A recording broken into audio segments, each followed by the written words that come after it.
3 महीने की बच्ची के साथ पहुंची टूर्नामेंट में गोल्ड जीता। बोली पैर में पोलियो की वजह से लोगों ने मजाक बनाया, कहते जीवन भर बोझ बनकर रहेगी। पैर में पोलियो हो गया था, लोग मजाक उड़ाते थे, कहते थे ये लाइफ में अब करेगी ही क्या। माँ बाप को कहते थे अब ये जीवन भर बोझ बनकर रहेगी। लोगों के ताने सुनकर रोती थी।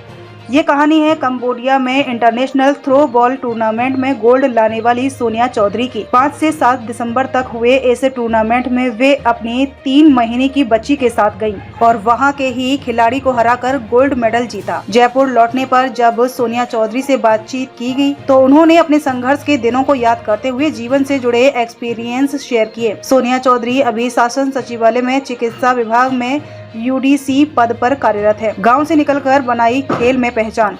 सोनिया चौधरी भरतपुर जिले के नदबई तहसील के उसेर गांव की रहने वाली है।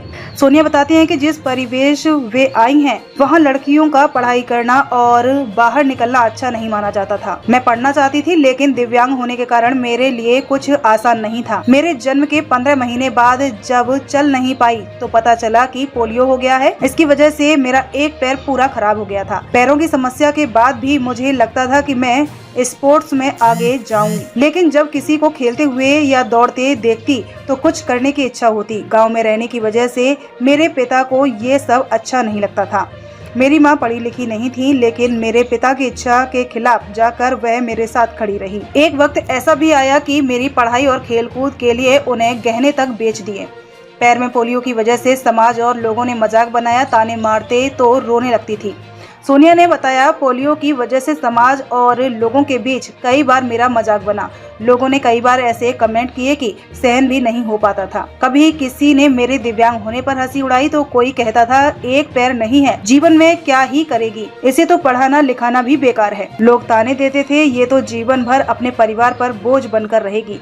कई बार तो लोगों की बात सुनकर रोने लगती थी, लेकिन माँ ने हमेशा हिम्मत दिलाई। मैंने ठान लिया था कि समाज के लोगों को अपने काम से जवाब दूंगी।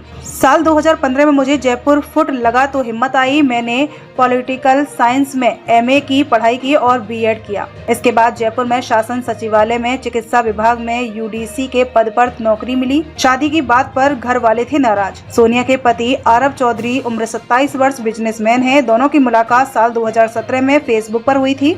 पहले दोस्ती और फिर दोनों के बीच प्यार हो गया। सोनिया बताती हैं कि 2 साल के इंतजार के बाद साल 2019 में दोनों ने कोर्ट मैरिज कर ली थी। इस शादी के बाद आरब के परिवार वाले खुश नहीं थे। वे शांत रूख गांव के रहने वाले हैं। ऐसे में उन्होंने इसका विरोध किया। दोनों की उम्र में फासला भी था और मैं दिव्यांग भी, इसीलिए आरब के मम्मी पापा और भाई बहन समेत किसी को भी ये शादी मंजूर नहीं थी। जैसे तैसे हमने शादी तो कर ली, लेकिन इसके बाद भी समाज के लोगों ने हम दोनों की काफी आलोचना की। हालांकि जैसे जैसे समय आगे बढ़ता गया परिवार ने अपना लिया। अभी दोनों गांधीनगर स्थित सरकारी आवास में रहते हैं।